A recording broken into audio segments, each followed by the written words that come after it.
बिस्मिल्लाहिर्रहमानिर्रहीम। अस्सलाम वालेकुम। मैं हूं इस्लामुद्दीन साजिद और आप देख रहे हैं ISTV। उम्मीद है आप सब खैरियत से होंगे। आज के प्रोग्राम में मुख्तलिफ मौज़ूआत पे बात करेंगे। एक पंजाब के वज़ीर आला का इंतखाब कल होने वाला है, और दूसरा सबसे इम्पोर्टेंट इशू इस वक्त पाकिस्तान के अंदर डॉलर का ऊंचा उड़ान है।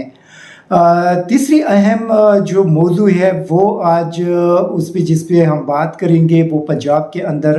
हॉर्स ट्रेडिंग के हवाले से जो शिकायत सामने आ रहे हैं, और चौथा जो हमारा मौजू है वो इलेक्शन कमीशन की तरफ से तहरीक इंसाफ की PP7 रावलपिंडी के हवाले से जो उन्होंने दोबारा रिकाउंटिंग की दरख्वास्त दी थी वो उन्होंने रिजेक्ट कर दिया है। सबसे पहले बात करेंगे पंजाब के वज़ीर आला के इलेक्शन के हवाले से। कल चौधरी परवेज़ इलाही और हमजा शहबाज शरीफ के दरमियान वज़ीर आला पंजाब के ओहदे के लिए मुकाबला होगा। चूँकि जो अभी तक की सूरत हाल है उसमें पाकिस्तान तहरीक इंसाफ और काप लीग के जो उम्मीदवार है परवेज़ इलाही उनको अक्सरियत हासिल है, और उनके पास जो मतलूबा नंबर है वो उनके पास पूरे हैं। इसी तरह अगर हम इस वक्त पंजाब के अंदर पार्टी पोजीशन को देख लें तो उसमें पाकिस्तान तहरीक इंसाफ के पास इस वक्त 178 अरकान मौजूद है और 10 अरकान काप लीग के है। इसी तरह इनको मिलाकर ये 188 MPs बन जाते हैं। लेकिन चूँकि आप लोगों को पता है कि कल तहरीक इंसाफ का एक जो रुकन था वो लोटा हुआ और मुल्क से निकल कर तुर्की फरार हो चुके हैं, और उनके हवाले से पाकिस्तान तहरीक इंसाफ का कहना है कि उनको आसिफ अली जरदारी ने 40 करोड़ रुपए रिश्वत देकर उनको मुल्क से चले जाने के लिए कहा गया है। इसी तरह अगर आप देख लें तो मुस्लिम लीग नून, पीपल्स पार्टी और उनके दूसरे जो इत्तेहादी है जिसमें आज़ाद अरकान भी शामिल हैं, उनकी तादाद तकरीबन 178 है। तो अगर वहाँ पे तहरीक इंसाफ और काप लीग के 187 भी रह जाते हैं तो तब भी उनके पास इस वक्त तकरीबन 9 वोटों की अक्सरियत है और बड़ी आसानी के साथ उनका वज़ीर आला बन जाएगा। लेकिन सवाल ये है कि वहाँ पे इतने सारी मुश्किलात क्यों पेश आ रहे हैं। तहरीक इंसाफ और काप लीग के पास अक्सरियत होने के बावजूद क्यों इतना एक खौफ है और क्यों इतना एक अजीब किस्म का टेंशन बन चुका है इस वक्त लाहौर में। चूँकि आप लोगों ने देखा होगा कि कल आसिफ अली जरदारी परसों और कल उन्होंने काफ़ी कोशिश की कि वो चौधरी शुजात हुसैन को इस बात पे राज़ी करे कि वो अपने भाई के ख़िलाफ़ उनके साथ खड़े हो जाए, मतलब पीपल्स पार्टी और मुस्लिम लीग नून के साथ खड़े हो जाए और वो अपने भाई परवेज़ इलाही के ख़िलाफ़ बगावत करे। लेकिन उनके तमाम तर कोशिशों के बावजूद चौधरी पर ने इनकार कर दिया और उन्होंने जरदारी को क्लियर कट बता दिया कि वो किसी भी सूरत में अपने भाई के ख़िलाफ़ नहीं जा सकते। इसी तरह आसिफ जरदारी और मुस्लिम लीग नून में काफ़ी मायूसी फैल गई, बहुत ज़्यादा डिसअपॉइंटेड हो गई है चौधरी शुजात हुसैन के उस ऐलान के बाद, क्योंकि अगर चौधरी शुजात हुसैन परवेज़ इलाही के मुखालफत करती तो उसी सूरत में वो चूँकि अपने पार्टी के प्रेसिडेंट हैं तो उसी सूरत में फिर परवेज़ इलाही के लिए मुश्किलात पैदा हो सकती थी। उसके बावजूद कि वो परवेज़ इलाही अपनी पार्टी के पार्लिमानी लीडर हैं और पार्लिमानी लीडर के पास भी ये इख्तियार है कि वो अपने पार्लिमानी पार्टी के अरकान को जो भी इंस्ट्रक्शन जारी करेंगे वो उसको तस्लीम करने के लिए के पाबंद होंगे। लेकिन फिर भी उनके घर को तकसीम करने की एक कोशिश की गई, लेकिन ये चौधरी शुजात की दानिशमंदी है कि उन्होंने उनके तमाम उन हरबों को जांच लिया और अपने घर को, अपने फैमिली को बचा लिया, वरना जरदारी साहब की ये कोशिश थी कि वो चौधरी बिरादरान की फैमिली को तकसीम करे। उसके बाद फिर आसिफ जरदारी ने परवेज़ इलाही को धमकी दी है रिपोर्टेडली कि ये उनके साथ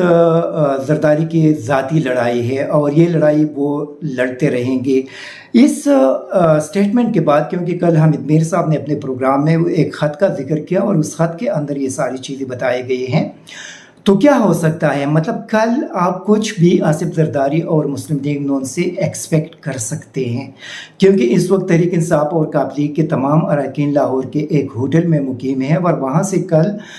وہ اسمبلی میں آئیں گے تو راستے میں کچھ بھی ہو سکتا ہے، کیونکہ یہ لوگ اپنی سیاست کے لیے، یہ سیاست ان لوگوں کے لیے اتنا ایک بے رحم کھیل ہے کہ اس کے اندر یہ کچھ بھی کر سکتے ہیں اس سیاست اور سیاسی مفادات کے لیے۔ یہ ایون کہ اپنے خاندان کے اندر اگر کسی کو نشانہ بنانا ہو تو اس سے بھی یہ لوگ دریغ نہیں کریں گے۔ اسی وجہ سے پاکستان تحریک انصاف کو کافی محتاط انداز سے اس پوری صورتحال کے اندر آگے موو کرنا ہوگا۔ کل اگر وہ اسمبلی اجلاس کے لیے جا رہے ہیں تو ایک پراپر سیکیورٹی کا بندوبست ہونا چاہیے، تاکہ اس سیکیورٹی کے اندر ایم پی ایس کو پنجاب اسمبلی کے اندر پہنچایا جا سکے۔ ایسا نہ ہو کہ راستے میں یہ لوگ ان کو کوئی نقصان نہ پہنچائے، تاکہ الیکشن کو ڈیلے کر سکے اور یا کسی ایم پی ایس کو نقصان پہنچایا جا سکے۔ تو اسی وجہ سے تحریک انصاف کو بہت زیادہ محتاط رہنا پڑے گا، کیونکہ ابھی تھوڑی دیر پہلے میں مسلم لیگ نون کے ایک جو ایم پی اے تھی ہنا پرویز بٹ، ان کا ایک ٹویٹر پہ ایک ٹویٹ دیکھ رہا تھا، اور اس کے اندر ان کے جو الفاظ تھے اس کو جو میں پڑھ رہا تھا تو اس سے اندازہ لگ رہا ہے کہ ان کی پارٹی کے اندر کچھ ایسا ڈسکشن جاری ہے جس کے حوالے سے انہوں نے اپنے ٹویٹ کے اندر اظہار کیا تھا۔ تو اسی وجہ سے میں کہہ رہا ہوں کہ تحریک انصاف اور کاف لیگ کو تمام تر سیکیورٹی انتظامات کے اندر اپنے ایم پی ایس کو موو کرنا ہوگا اسمبلی کے اندر، ایسا نہ ہو کہ راستے میں ان کے لیے کوئی مشکل پیدا نہ کیا جا سکے۔ اسی طرح آج عمران خان صاحب نے لاہور کے اندر ایک ریلی کا اعلان کیا ہے، اور آج رات 8 بجے لبرٹی چوک کے اندر وہاں پہ ریلی ہوگی، جس سے عمران خان سمیت تحریک انصاف کے دیگر قائدین خطاب بھی کریں گے، اس میں شرکت بھی کریں گے۔ اور یہ ریلی بیسیکلی ایک تو پنجاب کے عوام کا شکریہ ادا کرنے کے لیے ہے، لیکن اس وقت سب سے بڑا جو ایشو ہے وہ ہارس ٹریڈنگ ہے۔ اور کل بھی تحریک انصاف نے لاہور کے اندر آصف زرداری اور مسلم لیگ نون کے خلاف احتجاجی مظاہرہ کیا تھا، کیونکہ جو تحریک انصاف کا کہنا ہے کہ ان کے اراکین کو 25 کروڑ سے لے کر 30 کروڑ تک، اور بعض اطلاعات یہ ہے کہ 50 کروڑ روپے تک ان کو آفر کی گئی ہے۔ اسی طرح ان کے اراکین کو مختلف حربوں کے ذریعے، مختلف راستوں کے ذریعے اس وقت دھمکیاں دی جا رہی ہیں، اور یہ دھمکیاں کون دے رہے ہیں اس حوالے سے تو ابھی تک کسی بھی رکن نے پبلکلی کچھ بھی نہیں کہا، لیکن ان کا یہ کہنا ہے کہ ان کو یہ دھمکیاں دی جا رہی ہے کہ وہ پرویز الہی کو ووٹ نہ دے،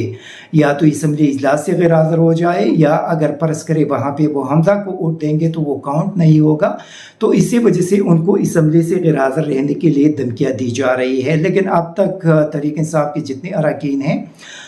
وہ کھڑے ہیں اور وہ کہہ رہے ہیں کہ ان کو کوئی بھی بلیک میل نہیں کر سکتا، لیکن سوال یہ ہے کہ دھمکیاں کون دے رہے ہیں، اس کا انویسٹیگیشن ہونا چاہیے۔ پاکستان کے اندر بدقسمتی یہ ہے کہ یہاں پہ اب ہم انویسٹیگیشن کا مطالبہ بھی نہیں کر سکتے، کیونکہ انویسٹیگیشن کرے گا کون؟ انویسٹیگیشن کرنے والے جو ادارے ہیں وہ حکومت کے ماتحت ہیں، تو اگر وہ کوئی انویسٹیگیشن کریں گے تو وہاں سے ان کے اوپر اتنا پریشر بڑھے گا کہ حکومت جس طرح کی رپورٹ چاہتی ہے اسی طرح کا رپورٹ ان کو ملے گا۔ اسی طرح جو باقی ادارے ہیں وہ بھی حکومت کے کنٹرول میں ہیں، حکومت کے ساتھ اس وقت سیم پیج پہ ہیں، تو اسی وجہ سے تحریک انصاف کے لیے اس وقت کافی بہت زیادہ مشکلات ہیں۔ لیکن چونکہ عمران خان کا ایک بڑا بولڈ سٹانس رہا تو اس کی وجہ سے یہ تمام ادارے ان سے بہت زیادہ خوفزدہ ہیں، اور جب بھی عمران خان کسی ایشو کے حوالے سے بات کرتے ہیں تو پھر یہ لوگ پیچھے ہٹ جاتے ہیں۔ اب کل سے آصف زرداری بہت زیادہ خوفزدہ ہو چکا ہے، جب سے تحریک انصاف نے پورے ملک کے اندر ان کے خلاف سوشل میڈیا کے اوپر ایک احتجاج کا کمپین لانچ کیا ہے، تو اس کے بعد وہ بہت زیادہ خوفزدہ ہو چکا ہے۔ اور یہ بھی ایک بڑی عجیب بات ہے، کیونکہ زرداری کے حوالے سے ہمیشہ ہم یہی سنتے چلے آ رہے ہیں کہ ایک زرداری سب پہ باری، لیکن یہ تصویر جو آپ میرے بیک گراؤنڈ میں دیکھ رہی ہے یہ میرے خیال میں اس کا ایک بڑا ثبوت ہے کہ زرداری کتنا ابھی باری ہے، اور جو لوگوں کی یہ ایک دعوے تھے وہ بھی آج غلط ثابت ہو گئے ہیں کہ زرداری اتنا باری نہیں ہے جتنا وہ لوگ سمجھ رہے تھے۔ اور یہ تو صرف چودھری شجاعت حسین ہے، پتہ نہیں کہ جو ملک کے با اختیار لوگ ہیں اور طاقتور لوگ ہیں ان کے سامنے زرداری صاحب کی کیا حالت ہوگی، وہ کس حد تک نیچے ان کے سامنے جائیں گے۔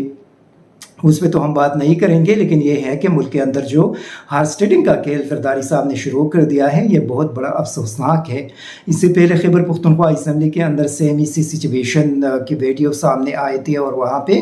तहरीक इंसाफ के अरकान को सेनेट इलेक्शन के अंदर ख़रीदी गई थी। उसके बाद फिर हमने अप्रैल के अंदर देखा कि जब इमरान खान के ख़िलाफ़ अदम एतमाद की तहरीक थी तो उनके लोगों को किस तरीके से सिंध हाउस मुंतकिल किया गया, वहाँ पे उनको लोटा बनाया गया। और इसी तरह उस पूरी खेल का जो जिस तरीके से खेला गया जरदारी साहब ने, तो मेरे ख्याल में बड़ा अफसोसनाक सूरत हाल है। और इस पर चूँकि पाकिस्तान के इदारे कोई एक्शन नहीं लेते, लेकिन ये मसला पाकिस्तानी अवाम हल करेंगे। और ये पाकिस्तानी अवाम अगर इन लोगों को आने वाले इलेक्शन में मुकम्मल तौर पर रिजेक्ट कर दे तो मेरे ख्याल में फिर पाकिस्तान का जो पार्लिमानी और जमहूरी निज़ाम है वो बच सकता है। और अगर पाकिस्तानी अवाम इन जमातों को सपोर्ट करेंगे, इनका साथ देंगे, तो फिर ये जो लोटाक्रेसी है ये पाकिस्तान के इस पार्लिमानी निज़ाम के अंदर से ख़त्म नहीं हो सकता। इसमें अगर आप देख लें MQM का एक बड़ा नेगेटिव रोल रहा, इसी तरह माजी में कातली का एक बड़ा नेगेटिव रोल रहा, इसी तरह जो छोटे छोटे जमातें हैं उनका जो प्रेशर ग्रुप है उनका एक बड़ा नेगेटिव किस्म का रोल इस सारी सूरत हाल के अंदर रहा है। तो ये पाकिस्तानी अवाम का परस है कि वो आने वाले इलेक्शन में इन जमातों को रिजेक्ट कर दे और ये जो लोटाक्रेसी का सिस्टम है उसको ख़त्म कर दे। आखिर में पाकिस्तान के डॉलर के हवाले से बात करेंगे। पाकिस्तान इस वक्त एक बदतरीन सूरत हाल से हम आगे बढ़ रहे हैं। इस वक्त डॉलर की जो कीमत है वो तकरीबन 230 रुपये तक पहुंच चुका है और ये बहुत तशवीशनाक सूरत हाल है पाकिस्तान के अंदर। जो PDM की हुकूमत है वो मुकम्मल तौर पे नाकाम हो चुकी है कि वो डॉलर को कंट्रोल करे।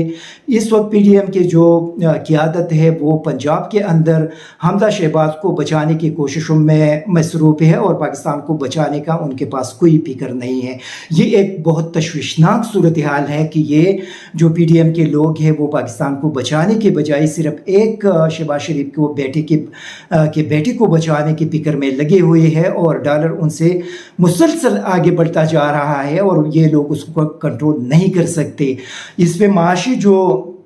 इकोनॉमिस्ट है उन्होंने बड़े खदशात का इजहार किया है कि इस सूरत हाल को पूरी तौर पे कंट्रोल करना होगा। अगर इसको कंट्रोल न किया गया तो अल्लाह न करे पाकिस्तान एक बदतरीन सूरत हाल की तरफ बढ़ जाएगा और फिर उसमें कोई भी पॉलिटिकल पार्टी उस सूरत हाल में पाकिस्तान को कंट्रोल नहीं कर सकेगा। इसी वजह से ये पूरी कौम का एक मुतालबा है कि ये जो हुकूमत है ये पूरी तौर पर असम्बली को तहलील करके इलेक्शन की तरफ चला जाए, क्योंकि पाकिस्तानी अवाम जिस पॉलिटिकल पार्टी को चाहे उसको इलेक्ट कर दे ताकि वो आ जाए और वो मुल्क की इस माशी सूरत हाल को कंट्रोल कर सके। क्योंकि इस वक्त PDM के पास पब्लिक सपोर्ट नहीं है, अवामी हिमायत नहीं है। इसी वजह से जितने भी बैनुल अक़वामी इदारे हैं या जितने भी दोस्त ममालिक हैं वो इन पर एतमाद नहीं करते। तो इसी वजह से मेरे ख्याल में अगर ये लोग मुल्क के साथ सिंसियर है तो इनको पूरी तौर पे मुसाफे होना चाहिए ताकि पाकिस्तान मज़ीद तबाही की तरफ बढ़ न सके और आने वाली जो भी हुकूमत है जो पाकिस्तानी अवाम उसको मुंतखब करे वो हुकूमत आ जाए और पाकिस्तान को इन मुश्किलात से निकाल सके। Thank you very much. ISTV Pakistan को सब्सक्राइब करें और बेल आइकन को दबाएं मज़ीद वीडियो और अपडेट्स के लिए।